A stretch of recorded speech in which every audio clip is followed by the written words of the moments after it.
Would trading Kristaps Porziņģis be the beginning of the end for the Celtics? Imagine waking up one morning and finding out the Boston Celtics just traded Kristaps Porziņģis. Not because he demanded out, not because he's washed, but because they panicked. Now ask yourself this: what if that single decision spirals into a full-blown identity crisis? Right now, whispers around the league are getting louder. Porzingis could be on the move. And on paper, you can almost see the logic. He's entering the final year of his deal. He's coming off a disappointing playoff run. He's battled injuries. His value is murky. But trading him?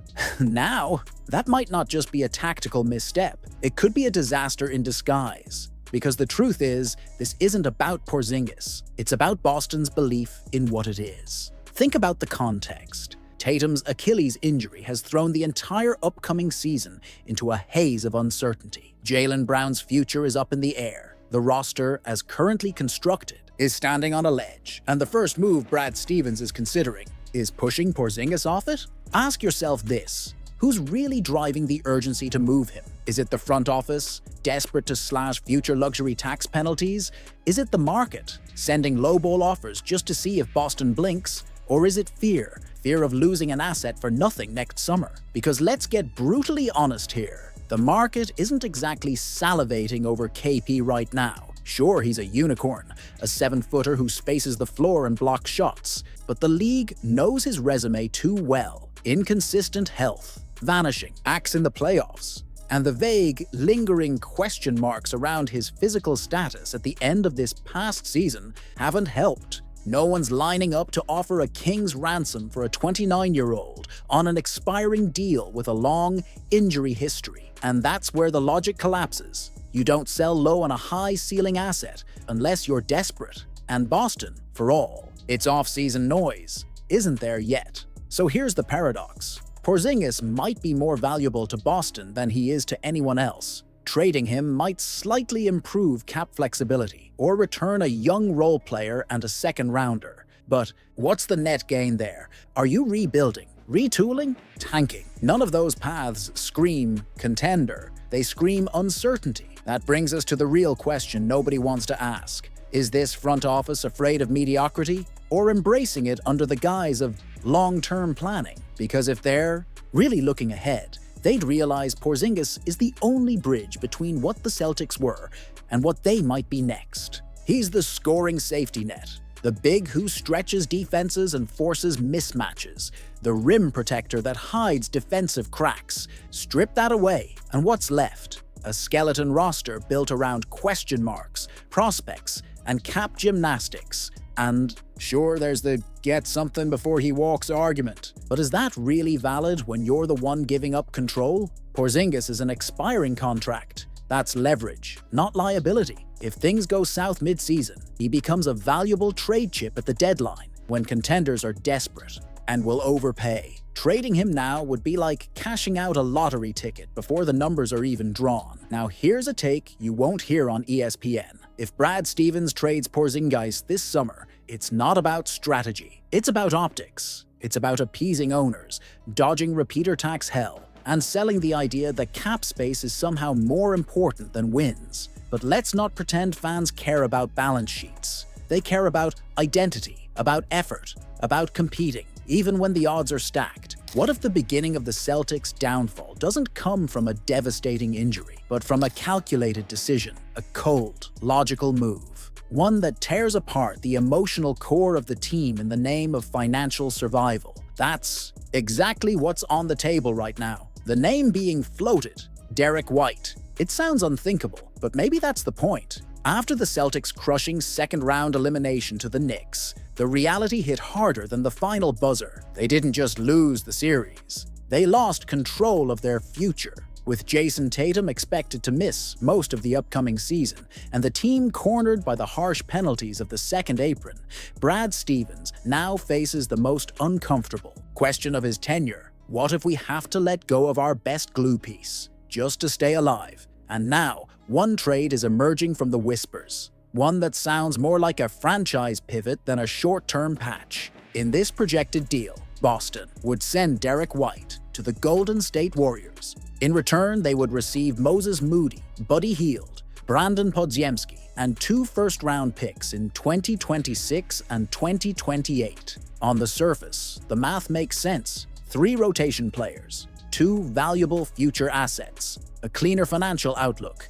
But the story beneath the surface is where it gets uncomfortable. Because this trade isn't about basketball, it's about sacrifice. And it's about acknowledging a truth no one in Boston wants to hear out loud. This might be the end of the current. Celtics core. Derrick White has never been the flashiest name on the roster. He doesn't lead the team in scoring. He doesn't dunk over defenders or go viral with post-game quotes. But make no mistake, he's been the most consistent force behind their success. Defensive IQ, quiet leadership, clutch shot-making, accountability. He was the guy who did everything so others could shine. And now, he might be the first to go. Why? Because he's too good and too tradable. His contract is one of the last manageable deals on the Celtics books. And while players like Drew Holiday or Kristaps Porziņģis come with either long-term health concerns or no trade protections, White is in that rare zone where teams are lining up with offers,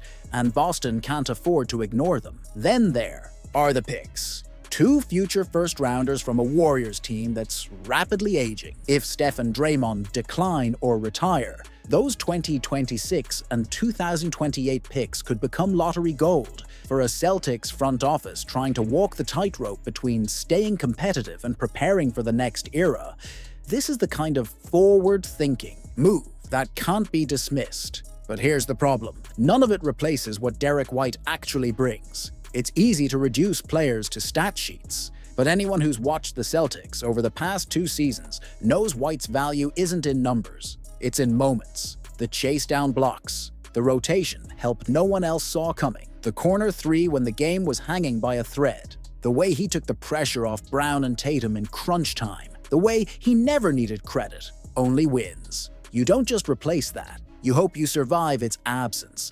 There's another layer to all this. The emotional fracture. This isn't just a roster shift. It's a message. One that says, the championship window we fought so hard to open might already be closing. Tatum's injury hit the team hard. Now, sending White away might break what's left of their identity. Some fans will say, this move is proactive. That it's smart asset management. That trading from a position of strength is better than standing still while the rest of the league gets younger, faster, and cheaper. And they're not wrong.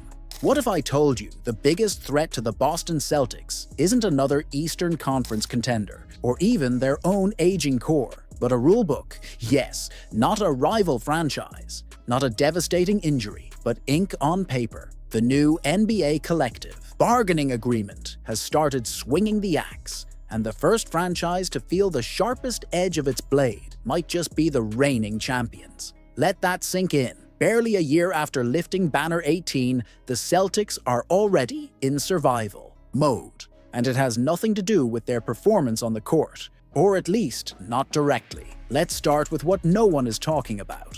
The Celtics' draft capital is already under lock and key, thanks to the brutal penalties of finishing the season above the dreaded second tax apron. Their 2032 first-round pick has been frozen, which means Boston can't trade it for years. We're not just talking about a pause, we're talking about a complete handcuff on long-term flexibility until at least 2028. That's 4 off-seasons, where one of the team's most valuable trade chips is useless. How often does a franchise looking to stay elite sacrifice future picks to land a missing piece? It's a play Boston itself used to perfection in the past. Now, that door is slammed shut, and that's just the tip of the iceberg. Here's what nobody is really confronting. This isn't just a financial penalty.